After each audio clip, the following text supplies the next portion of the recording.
Les férus de triathlon ont rendez-vous demain à Montréal pour l'ultime Xterra organisé par le club VSOP. Pour ce dernier chapitre, après 17 années d'organisation de course, le chef d'orchestre Jean-Michel Monod et son équipe ont invité à l'élite de la discipline. Les athlètes locaux pourront ainsi se confronter à des champions du monde sur un parcours en pleine nature. Thomas Chabrol.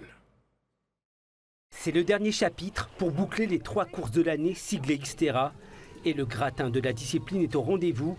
Arthur Serrière vient de décrocher en Italie pour la 3e année consécutive le titre de champion du monde. Après avoir dominé la saison, cette course sous les tropiques, c'est du plaisir avant tout. C'est pas parce qu'on est dans une destination de rêve qu'il n'y aura pas d'enjeu. Après, c'est sûr qu'en fin de saison comme ça, c'est vraiment entre guillemets le plaisir et l'aboutissement d'une saison qui est déjà réussie pour moi. Donc il peut y avoir de la boue, un parcours dur, et même s'il faut pousser pendant 2 heures, je pousserai pendant 2 heures parce que franchement c'est fabuleux d'être ici. Autre champion, et pas des moindres, Mark Allen, il parraine cette course. Le triathlète américain retraité comptabilise pas moins de 9 podiums d'Ironman à Hawaï et 10 victoires au triathlon de Nice. Légende sportive dans les années 80 et 90, il partage sa philosophie avec la nouvelle génération. J'aime côtoyer ces nouveaux athlètes et voir l'enthousiasme qu'ils ont pour leur sport et comment ils se découvrent dans leur sport et dans ce qu'ils ont en eux. Vous savez, c'est quelle est ma force en tant que jeune compétiteur, comment je peux être meilleur que tout le monde. 1,5 km de nage, 34 km de VTT et 10 de course à pied dans un décor grandiose. Cette nouvelle génération de triathlètes professionnels a fait les premières reconnaissances.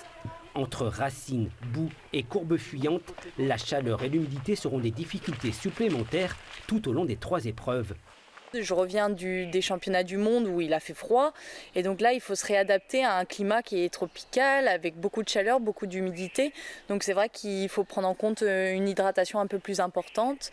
Et en fait, sans s'en rendre compte, sur la première heure de course, avec l'adrénaline de la course, du dossard, etc., on a vite fait de monter bien en température, bien dans le rouge. Et une fois qu'on a atteint cette limite-là, après, finir la course, c'est beaucoup plus compliqué. On a pour, je pense, autour de 3 heures d'effort, donc c'est vraiment long. Le Xterra, c'est un esprit de compétition et d'amitié où se mêlent champions et sportifs moins aguerris. Après 17 années aux commandes de défis sportifs à Tahiti et Moorea, l'association VSOP passe le flambeau. Avec sa connaissance du terrain et son réseau, elle soutiendra le prochain organisateur. Il y avait une vingtaine de coureurs à l'époque. Là, maintenant, on est près de 260 sur le triathlon sur une journée. On est plus de 1500 sur le Xterra Trail. Enfin, voilà, je pense qu'on a effectivement mis le doigt dans quelque chose qui correspond bien à cette nature polynésienne et à cette envie de se surpasser. Leslie Patterson veut vivre l'expérience Xterra une nouvelle fois. L'Écossaise, triple championne du monde 2011, 2012 et 2018, est un exemple de détermination. Elle avait participé à l'édition 2015.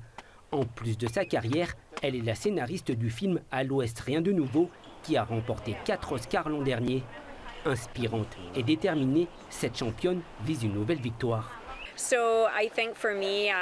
Vous savez, pour moi, quand je vais me mettre sur la ligne de départ, je vais essayer de gagner. Je suis comme ça.